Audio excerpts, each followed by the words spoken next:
तो नासा वाले बहुत ज्यादा खतरनाक हैं। ये स्टेटमेंट तो आप लोगों ने कहीं ना कहीं सुनी ही होगी, पर आज जो कहानी मैं आप लोगों के लिए लेकर आया हूँ उससे आप लोग जान पाएंगे कि नासा वाले इतने ज्यादा खतरनाक क्यों हैं। तो ये कहानी है एक ऐसे इंसान की जो कि पूरी शिद्दत के साथ नासा में अपने काम को करा करता था, पर अचानक से ही एक दिन उसका दिल एक लड़की के ऊपर आ जाता है। पर एक दिन एक स्पेस मिशन के चलते उस आदमी को अपनी बाबू को धरती पर छोड़कर ही स्पेस में जाना पड़ता है, पर उस दौरान उसे ये बात पता चल जाती है कि नासा वाले इतने ज्यादा खतरनाक क्यों हैं। और अगर आप लोगों को भी इस बात का जानना है कि नासा वाले इतने ज्यादा खतरनाक क्यों हैं, तो इस कहानी को पूरा देखना। आई एम श्योर कि आपको बहुत ज्यादा मजा आएगा। तो कहानी की शुरुआत में हम लोग एक जॉन नाम के आदमी को एक स्पेसशिप में देख पाते हैं, जो कि बिल्कुल अभी अभी अपने 90 दिन की हाइपर स्लीप को पूरा करके उठा था, और तब वो जैसे तैसे अपने आप को संभालते हुए एक चेयर पे जाके बैठ जाता है। अभी के समय पर उसको उसके पास्ट के कुछ अजीब से विजन्स आ रहे थे, और उसकी हालत को देखकर इस बात का अंदाजा लगाना बिल्कुल भी मुश्किल नहीं था कि इस हाइपर स्लीप की वजह से उसके दिमाग पर बहुत गहरा असर पड़ रहा है, और वो धीरे धीरे कर अपनी सभी मेमोरीज को भूल रहा है।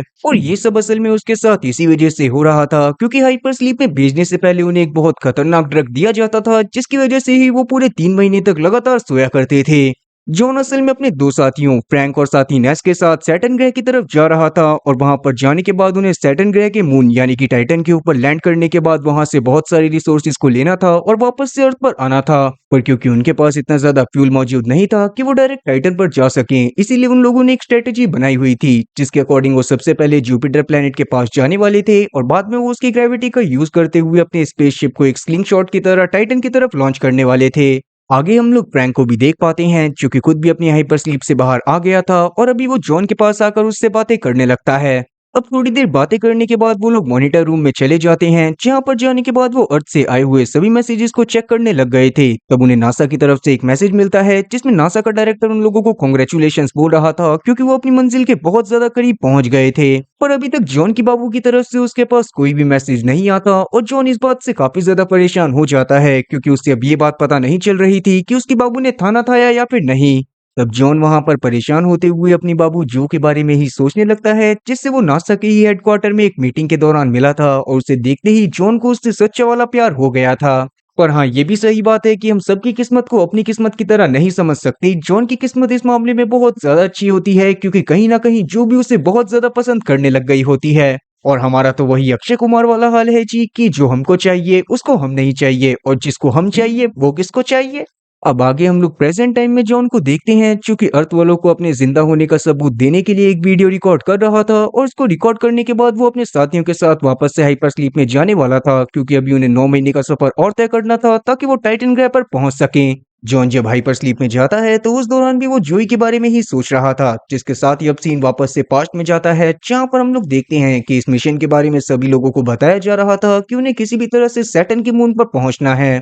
और वहां पर जोई ने खुद भी जॉन से बातें करते हुए उसे पूरी तरह से लाइन दे दी थी, और साथ ही अपना नंबर भी बता दिया था। खैर यार, ये मूवी देखने के बाद तो मेरा नासा वालों के ऊपर से विश्वास ही उठ गया, क्योंकि अर्थ के रिसोर्सेज वहां पर खत्म हो रहे थे और ये लोग अपनी आशिकीबाजी में लगे हुए थे। जिसके साथ ही अब सीन वहां से फिर से प्रेजेंट में आता है, जहां पर 3 महीने बाद जब जॉन अपनी हाइपर स्लीप को खत्म करके उठता है तो उसे फिर से पहले के जैसा लग रहा था, और वो किसी तरह से अपने आप को एक्टिव करने के लिए सबसे पहले तो साइकिलिंग करना चालू कर देता है। पर उसके बाद भी उसे अजीब सी आवाजें आ रही थी, और उसे लग रहा था कि उसके अलावा जोई भी उसी स्पेसशिप में मौजूद है, इसीलिए वो आसपास की जगह पर जाकर भी देखता है, पर वहां पर उसे कोई भी दिखाई नहीं देता। पर अचानक से ही स्पेसशिप में टर्बुलेंस होना चालू हो गया था, जिस वजह से जॉन और ज्यादा घबरा जाता है, और जैसे ही वो थोड़ी देर बाद ऊपर की तरफ देखता है तभी स्पेसशिप का एक टुकड़ा उसके मुंह पर आकर लगता है, जिससे जॉन बेहोश हो जाता है। और उसके थोड़ी देर बाद जब जॉन की आंख खुलती है तो उसके सामने फ्रैंक और नैश थे, जो कि उसे सस्ते नसी ना करने की सलाह देते हैं और वापस से अपने अपने काम में लग जाते हैं। पर क्योंकि जॉन जानना चाहता था कि वो स्पेसशिप का टुकड़ा उसके ऊपर कैसे गिरा, इसीलिए वो उस छोटी सी जगह में घुस जाता है जहां पर से वो स्पेसशिप का टुकड़ा गिरा हुआ था। अंदर जाने पर जॉन को पता चलता है कि वहां पर पड़ी सारी वायर पूरी तरह से जल चुकी थी, और उसका रीजन उसको समझ में नहीं आता। वेल, अब नीचे आने के बाद जॉन वापस से अपनी बाबू जोई के बारे में याद करने लगता है, और तब एक पास्ट के जरिए हम लोग देख पाते हैं कि जॉन और साथी जोई उस पार्टी के बाद एक दूसरे के बहुत ज्यादा करीब आ गए थे, और वो दोनों एक दूसरे से बहुत ज्यादा प्यार भी करने लग गए थे, पर उसके बावजूद उन्होंने डिसाइड करा था कि उनके काम के बीच में कभी भी उनका प्यार नहीं आएगा। अब प्रेजेंट टाइम में हम लोग देखते हैं कि स्पेसशिप में टर्बुलेंस होने की वजह से स्पेसशिप में कुछ खराबी आ गई थी, जिसके बारे में जब फ्रैंक और साथी नेस को पता चलता है तो वो दोनों काफी ज्यादा परेशान होने लगते हैं। पर फ्रैंक ने डिसाइड कर लिया था कि वो किसी भी हालत में इस मिशन को अबॉर्ट नहीं करेगा, इसीलिए फ्रैंक वहां पर जॉन और साथ ही नेस को थोड़ा सा मोटिवेट करके वहां से चला जाता है। पर क्योंकि इन सब चीजों की वजह से नेस की फटके 4 से 64 हो गई थी और उसे बहुत ज्यादा डर भी लग रहा था, इसीलिए उसने डिसाइड कर लिया था कि वो अगली बार जब हाइपर स्लीप में जाएगा तब वो 12 घंटे पहले उठ जाएगा और स्पेसशिप को अर्थ की तरफ मोड़ देगा। पर जब वो दोनों इस बारे में बातें कर ही रहे थे तभी अचानक से फ्रैंक उन दोनों को अपने पास बुला लेता है, क्योंकि कहीं ना कहीं उसे ये बात समझ में आ गई थी कि नेस के शैतानी दिमाग के किचन में कौन सा तूफानी आइडिया पक रहा था। तब वो उन दोनों को ये सब ना करने के लिए वार्निंग देता है और वहां से चला जाता है। उसके जाने के बाद भी नेस उस चीज को करना चाहता था जो उसने डिसाइड करी थी, पर वहां पर उसे जॉन भी समझाने की कोशिश करता है कि उन लोगों को ऐसा नहीं करना चाहिए और मिलकर इस मिशन को कंप्लीट करना चाहिए। पर अपनी बात मनवाने के लिए नेस जॉन को एक कहानी सुनाता है जिसके अकॉर्डिंग काफी सारे लोग एक समय पर अंटार्कटिका में रिसर्च करने के लिए गए हुए थे और उनका कैप्टन किसी भी हालत में एक दरार में जाना चाहता था। वो लोग वहां पर जाने में बहुत ज्यादा डर रहे थे, पर उनके कैप्टन ने उन्हें गन पॉइंट पर लेकर उस दरार में जाने की तरफ इशारा करा। पर वो लोग अपने कैप्टन को उस जगह पर जाने से साफ इनकार करते रहे, जिसके कुछ समय बाद जब उनकी तरफ से कोई भी कांटेक्ट नासा वालों की तरफ नहीं गया तो नासा वालों ने तुरंत ही अपनी दूसरी टीम को उस जगह पर भेजा। वहां पर जाने के बाद उन्हें काफी सारे लोगों की लाश मिली जिनके सर पर गोलियों के निशान थे, पर उनमें कैप्टन की लाश नहीं थी और कैप्टन वहां से गायब था। नेस इस बात से जॉन को बस यही चीज समझाना चाहता था कि कैप्टन असल में बहुत ज्यादा अड़ियल होते हैं और वो बस मिशन को कंप्लीट करने के लिए अपने टीम मेंबर की जान भी ले सकते हैं। पर जॉन अभी भी नेस की बातों पर बिल्कुल भी ध्यान नहीं देता और चुपचाप जाकर हाइपर स्लीप में सो जाता है। जिसके साथ ही अब हमें एक बार वापस से जॉन और साथी जोए का बाबूपना दिखाया जाता है, जहां पर वो दोनों एक दूसरे से बहुत ज्यादा प्यार तो करते थे और एक दूसरे के साथ रहने के लिए भी तैयार थे, पर वो हमेशा अपने काम पर ज्यादा ध्यान दिया करते थे। अब इसी तरह से जॉन के बाबू की यादों में खोए हुए जॉन को 90 दिन बीत जाते हैं और वो समय था उसके हाइपर स्लीप से जागने का। पर इस बार भी जैसे ही वो जागता है वैसे ही उसको अजीब से ड्रीम्स आने लगते हैं और अब तो उसे ऐसा भी लगने लग गया था कि उसके बाबू जोए उसके साथ ही स्पेसशिप में मौजूद है। नेस ने जॉन के मना करने के बावजूद भी उसको 12 घंटे पहले जगह दिया था और वो उसको अपने प्लान के बारे में बताने लगता है, पर अभी जॉन उसकी बातों को नहीं सुनता और उसे उल्टा यही बता देता है कि उसे उसके बाबू के ख्याल आ रहे हैं और उसे लग रहा है कि उसकी बाबू उसके साथ स्पेसशिप में मौजूद है। अब नेस उसकी बातों को सुनने के बाद उसे प्यार से समझाने लगता है कि अगर वो उसकी बात को मान लेता है तो कुछ समय बाद वो लोग वापस से अर्थ पर पहुंच जाएंगे, जिसके बाद जॉन अपने बाबू के साथ रह सकता था। अभी तक वो अपने सफर को कंप्लीट करते हुए जुपिटर प्लेनेट के पास पहुंच गए थे, जहां पर से ही जुपिटर की ग्रेविटी का यूज करते हुए वो अपनी स्पेसशिप को एक पुश देकर सैटर्न प्लेनेट के मून की तरफ भेजने वाले थे। पर अभी के लिए नेस का प्लान ये था कि वो कंप्यूटर की मदद से अपनी स्पेसशिप को टाइटन की तरफ लॉन्च ना करके अर्थ की तरफ लॉन्च करेगा ताकि वो जल्दी से जल्दी अर्थ की तरफ पहुंच पाए। पर उतने में ही वहां पर उनका टकलू उनका कैप्टन आ जाता है, जिन्होंने उनकी सारी बातों को सुन लिया था और अभी के समय पर वो दोनों के ऊपर ही गुस्सा होने लगता है। अब बेशक से वो दोनों कितने ही बड़े तुर्रम का क्यों ना हो, पर क्योंकि वो अपने कैप्टन की बात को नहीं डाल सकते थे इसलिए वो कैप्टन की बात को ही फॉलो करने लगते हैं। जिसके थोड़ी देर बाद कैप्टन सीधा आकर जॉन से बातें करने लगता है और उसे भी इस बात का पता था कि जॉन को जगने के बाद हेलुसिनेशंस होते हैं और उसे लगता है कि जॉय उसके साथ स्पेसशिप में है। इसीलिए वो जॉन के लिए उस दवाई के डोज को कम कर देता है जो उन्हें हाइपर स्लीप में जाने के दौरान दी जाती थी, ताकि वो 90 दिनों तक लगातार सो सकें। अब उनका स्पेसशिप थोड़ी देर बाद पूरी तरह से तैयार था कि वो जुपिटर की ग्रेविटी का यूज करके अपने आप को टाइटन की तरफ धकेल सके। तब जॉन उस काम को पूरा करने के लिए जाता है, पर उसी दौरान उसे हेलुसिनेशन होने लगता है कि वो स्पेस में बाहर गिर गया है और उसकी मौत होने वाली है। जॉन इस बात से बहुत ज्यादा डर गया था, पर वो अभी के लिए जैसे तैसे खुद को संभालता है और अपने काम को अंजाम दे देता है। अब क्योंकि इनका मिशन लगभग कंप्लीट हो गया था और इन्हें बस 2 या 3 हाइपर स्लीप का और वेट करना था, जिसके बाद ये टाइटन पर ही पहुंचने वाले थे, इसीलिए ये लोग अपने बाकी सारे काम में लग जाते हैं। जॉन वापस से सभी रिकॉर्डिंग्स को चेक करता है, पर उसे इस बार भी अपनी बाबू का मैसेज नहीं मिलता। उस समय पर जॉन के दिमाग में सिर्फ एक ही शायरी चल रही थी कि तेरे वादे पर जिए हम, ये जान झूठ जाना, खुशी से मर न जाते अगर एतबार होता। जॉन को अभी के लिए उसके बाबू का मैसेज तो नहीं मिलता, पर उसको पास की एक जगह से कुछ सिग्नल्स आ रहे थे जिसके बारे में वो जाकर तुरंत ही फ्रैंक को बताता है। पर फ्रैंक को लगता है कि ये सब जॉन का बस हेलुसिनेशन है, इसीलिए वो उसकी बात पर बिल्कुल भी ध्यान नहीं देता। जॉन एक बार वापस से अपनी हाइपर स्लीप में चला जाता है और उसके पिंडी रोने हमें वापस से देखने पड़ते हैं, जिस दौरान हमें पता चलता है कि असल में जॉय ने खुद भी इस स्पेस मिशन में आने के लिए अप्लाई करा था, पर उसका सिलेक्शन ना होकर सिर्फ जॉन का ही सिलेक्शन हुआ था। पर क्योंकि जॉन अकेले ही स्पेस में जा रहा था और जॉय को ये बात पता नहीं चल पाती कि उसके बाबू ने थाना था या फिर नहीं, इसीलिए वो उसको मना करने लगती है कि वो स्पेस मिशन पर ना जाए। पर क्योंकि उन दोनों ने पहले ही डिसाइड करा था कि उनका काम पहले है, इसीलिए जॉन उसकी बात को नहीं सुनता, जिस वजह से ही जॉय ने जॉन से बात करना बंद कर दिया था। पर उसके बावजूद भी जॉन उसको बहुत ज्यादा याद करा करता था। तो प्रेजेंट टाइम में जब जॉन की वापस से आंखें खुलती हैं तो उसके सामने फिर से जॉय का हेलुसिनेशन था, पर वो उससे जाकर बात कर पाता। उतने में ही वहां पर फ्रैंक पहुंच जाता है और किसी तरह से जॉन को संभालते हुए एक जगह पर बिठा देता है। अभी तक फ्रैंक को भी इस बारे में पता चल गया था कि जॉन को उसके बाबू के ख्वाब बहुत ज्यादा सता रहे हैं। इस बात को जानने के बाद जॉन को नेस्ट के ऊपर बहुत ज्यादा गुस्सा आती है, क्योंकि उसने नेस्ट को ही सिर्फ ये बात बताई थी। और तब इस बारे में बात करने के लिए गुस्से में जॉन नेस्ट के पास जाता है, और नेस्ट जो उसे जवाब देता है उसे सुनने के बाद खुद जॉन के भी पूरी तरह से होश उड़ गए थे। तब जाकर हम लोग नेस्ट की बातों से जान पाते हैं कि असल में जो दवाई उन लोगों को हाइपर स्लीप में भेजने के दौरान दी जा रही थी, उस दवाई का असर नेस्ट के दिमाग पर इतना बुरा हो रहा था कि वो अपना नाम तक भूल गया था। और इसीलिए नेस का ये बात को याद रख पाना कि जॉन अपने बाबू को यहाँ पर देख सकता है, ये बहुत ज्यादा ही मुश्किल था। तब यहाँ पर जॉन काफी ज्यादा परेशान हो जाता है, क्योंकि नेस वहाँ पर बहुत जोर जोर से रोने लग गया था, क्योंकि उसे कुछ भी कर वापस से अर्थ पर जाना था ताकि वो फिर से नॉर्मल फील कर पाए। तब वहाँ पर जॉन जैसे तैसे नेस को संभालता है और उससे बातें करने लगता है। उतने में ही कैप्टन फ्रैंक उन दोनों को अपने पास बुला लेता है, और कैप्टन फ्रैंक की बातों से हम लोग जान पाते हैं कि अब उन लोगों का सैटर्न प्लेनेट के मून के पास पहुंचना बहुत ज्यादा ही मुश्किल है। और ऐसा इस वजह से था क्योंकि जॉन या फिर नेस्ट में से किसी एक ने कंप्यूटर के साथ छेड़छाड़ करी थी, जिस वजह से उनका स्पेसशिप अपने रास्ते से भटक गया था। इस बात को जानने के बाद वो दोनों ही काफी ज्यादा शॉक होते हैं, क्योंकि उन दोनों में से किसी को इस बारे में कुछ भी याद नहीं था। तब कैप्टन फ्रैंक को उन दोनों के ऊपर बहुत ज्यादा ही गुस्सा आ रहा होता है, और वो गुस्से के मारे अपनी बंदूक को निकाल लेता है। वो उन दोनों को डराने की कोशिश कर रहा था ताकि वो दोनों सच्चाई बता दें, पर उन दोनों में से कोई भी इस बात को एक्सेप्ट करने के लिए तैयार नहीं होता कि उन्होंने कंप्यूटर के साथ छेड़छाड़ करी है। तो फ्रैंक को इस बार बहुत ज्यादा गुस्सा आ रहा था, पर उसने डिसाइड कर लिया था कि इस बार वो खुद ही उन दोनों को अपने आप हाइपर स्लीप में भेजेगा, ताकि उन दोनों में से कोई भी अपनी मशीन के साथ किसी भी तरह की छेड़छाड़ ना कर पाए। फ्रैंक सबसे पहले जॉन को हाइपर स्लीप में जाने के लिए बोलता है, और उस दौरान हम लोग देखते हैं कि जॉन भी चुपचाप हाइपर स्लीप में चला जाता है और अपनी मशीन के अंदर जाकर लेट जाता है।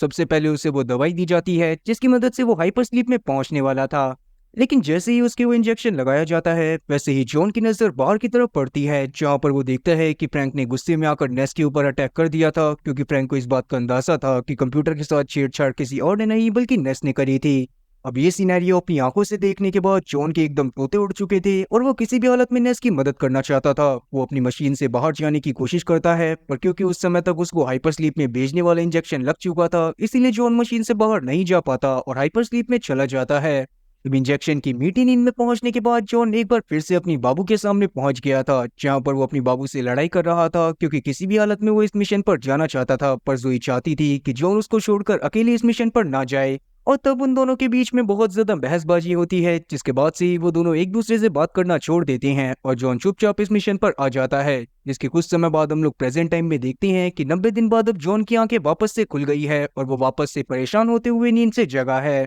अब नेस की हालत अभी भी काफी ज्यादा खराब हो रखी थी, और उसे तरह तरह के हेलुसिनेशन हो रहे थे। तब उस दौरान हम लोग देखते हैं कि जॉन किसी तरह से खुद को संभालते हुए नेस को पूरे स्पेसशिप में ढूंढने लगता है, क्योंकि उसे लग रहा था कि कम से कम फ्रैंक ने नेस को जान से तो नहीं मारा होगा। पर काफी ज्यादा ढूंढने के बावजूद भी ना तो जॉन को फ्रैंक दिखाई देता है और ना ही नेस, जिसके कुछ समय बाद अचानक से उसके सामने फ्रैंक आ जाता है, जिसके हाथ में अभी भी गन थी, और उसको देखने के बाद जॉन काफी ज्यादा डर गया था। जॉन उस समय पर लगातार फ्रैंक से बातें करते हुए ये जानने की कोशिश कर रहा था कि फ्रैंक ने नेस के साथ क्या करा, पर फ्रैंक उसकी बात का कोई भी जवाब नहीं देता, और उसकी बातों को इधर उधर घुमाते हुए उल्टा जॉन से ही बातें करने लगता है। फ्रैंक को इस बारे में भी पता था कि नेस ने जॉन को अंटार्कटिका की एक कहानी सुनाई थी, और तब जाकर हम लोग फ्रैंक की बातों से जान पाते हैं कि असल में नेश ने जो जॉन को कहानी सुनाई थी वो पूरी तरह से गलत थी। असल में अंटार्कटिका में जब उन साइंटिस्ट की टीम को वो दरार दिखाई दी थी, और वहां पर उनके कैप्टन ने उन्हें फोर्स करा था कि वो लोग दरार के अंदर जाएं, और कोई भी उनमें से अंदर नहीं गया था, तो कैप्टन खुद ही बंदूक लेकर उस दरार के अंदर चला गया था।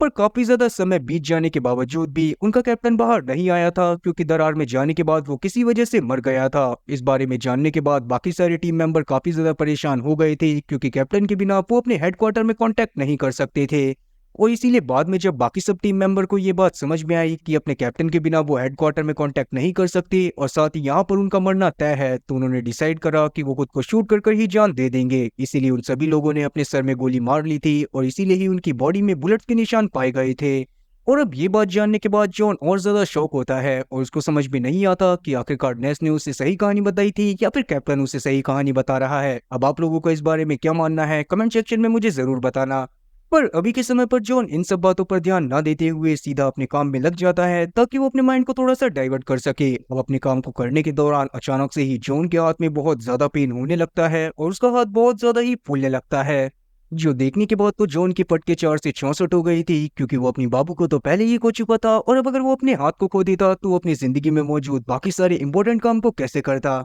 पर अगले ही पल उसका हाथ वापस से पहले जैसा हो जाता है और तब जाकर जॉन को समझ में आता है कि वो अपने बाबू की तरह ये चीज भी इमेजिन कर रहा था कि उसके हाथ को कुछ हो गया है। अभी के लिए जॉन डरता हुआ सीधा कैप्टन फ्रैंक के पास जाता है और उनसे वापस से नेस के बारे में पूछने लगता है। तब जाकर हम लोग कैप्टन फ्रैंक की बातों से जान पाते हैं कि असल में शिप के ऊपर कभी भी फ्रैंक या फिर नेस नाम का कोई आदमी था ही नहीं। जॉन जब से इस मिशन पर आया है तब से वो अकेले ही सारे के सारे काम कर रहा है और वो अकेले ही इस मिशन पर आया था। तब ये बात जानने के बाद जॉन काफी ज्यादा शॉक होता है क्योंकि उसको समझ में नहीं आ रहा था कि इतने समय से वो जिन लोगों को अपने आमने सामने देख रहा था वो लोग कौन थे।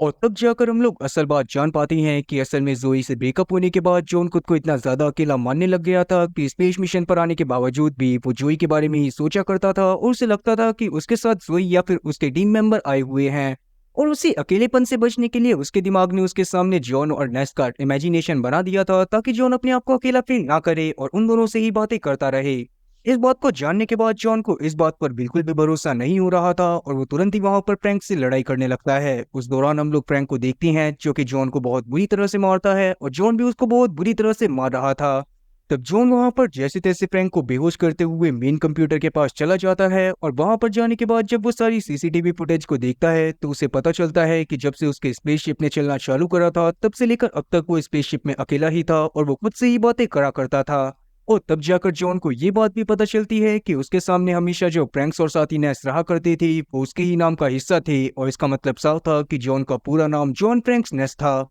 और अब ये बात जानने के बाद तो जॉन के दिमाग के तोता मैना हाथी घोड़े सारे के सारे उड़ जाते हैं और उसको समझ में नहीं आता कि वो अर्थ पर वापस कैसे पहुंचेगा। तब जॉन वहां पर परेशान होते हुए रेडियो रूम में जाता है और वहां पर से वो अर्थ पर कांटेक्ट करने की कोशिश करने लगता है। तब दूसरी तरफ से उसे जोई की आवाज आती है जो कि उससे बातें करते हुए उसे बताती है कि असल में जॉन स्पेस में ही नहीं है और ये सारी चीजें जो अब तक जॉन के साथ हो रही थी वो बस एक एक्सपेरिमेंट था और जोई को भी नासा वालों ने उसके पास जानबूझ के लेकर आया था ताकि जॉन उससे प्यार करने लगे और जब वो एकदम से अलग हों तो नासा वाले ये कैलकुलेट कर पाए कि एक इंसान के अपने फेवरेट इंसान से दूर होने के बाद दूसरे इंसान के दिमाग के ऊपर क्या असर पड़ता है। और असल बात तो ये थी कि जॉन को कभी स्पेस मिशन पर भेजा ही नहीं गया था, उसे तो एक बंकर में भेजा गया था जो कि जमीन से 1000 फुट नीचे था और वहां पर ही जॉन को ऐसा फील करवाया जा रहा था जैसे वो एक स्पेसशिप में हो और उसका स्पेसशिप सैटर्न प्लेनेट के मून की तरफ जा रहा हो। अब वैसे तो ये एक्सपेरिमेंट काफी समय पहले ही खत्म होने वाला था जिस वजह से जॉन के दिमाग पर ज्यादा गहरा असर नहीं पड़ता, पर अचानक से ही उस जगह पर बहुत बड़ा भूकंप आ गया था जहां पर वो बंकर मौजूद था जिसमें जॉन को रखा गया था, इसीलिए नासा वाले उसको अब तक बाहर नहीं निकाल पाए थे।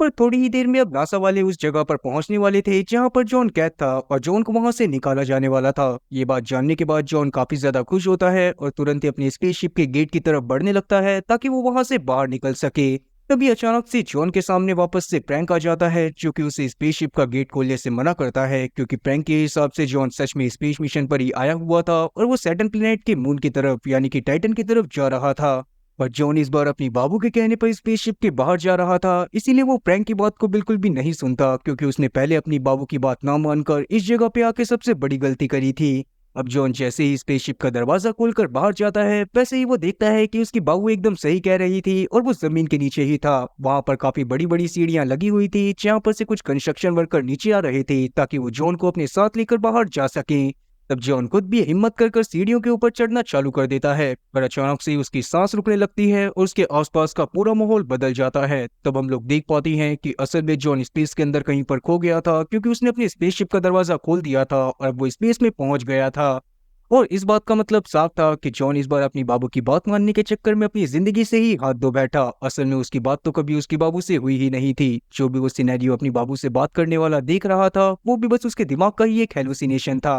और वो एक बहुत फेमस डायलॉग है ना कि अगर किसी इंसान को पूरी तरह से बर्बाद करना हो तो उसे सिर्फ दो चीजों की आदत लगा दो, पहला प्यार की और दूसरा नशे की, इंसान खुद ब खुद ही बर्बाद हो जाएगा। अब ये डायलॉग आपने कहाँ पर सुना था इसके बारे में भी कमेंट सेक्शन में जरूर बताना। वैसे कहीं पर भी सुना हो है तो सच्चाई ही। खैर आप लोगों का इस कहानी के बारे में क्या कहना है उस बारे में भी कमेंट सेक्शन में जरूर बताना। मैं आप लोगों से अलविदा लेता हूँ क्योंकि ये कहानी यहीं पर खत्म होती है और उम्मीद है कि आपको मेरी एक्सप्लेनेशन पसंद आई होगी। अगर एक्सप्लेनेशन पसंद आई हो तो चैनल को सब्सक्राइब करना और बेल नोटिफिकेशन को ऑल पर सिलेक्ट करना और वीडियो को भी लाइक करना। मैं ऐसे ही और मजेदार एक्सप्लेनेशन वीडियोस लाता रहूंगा। क्या तब तक के लिए टाटा और गुड बाय।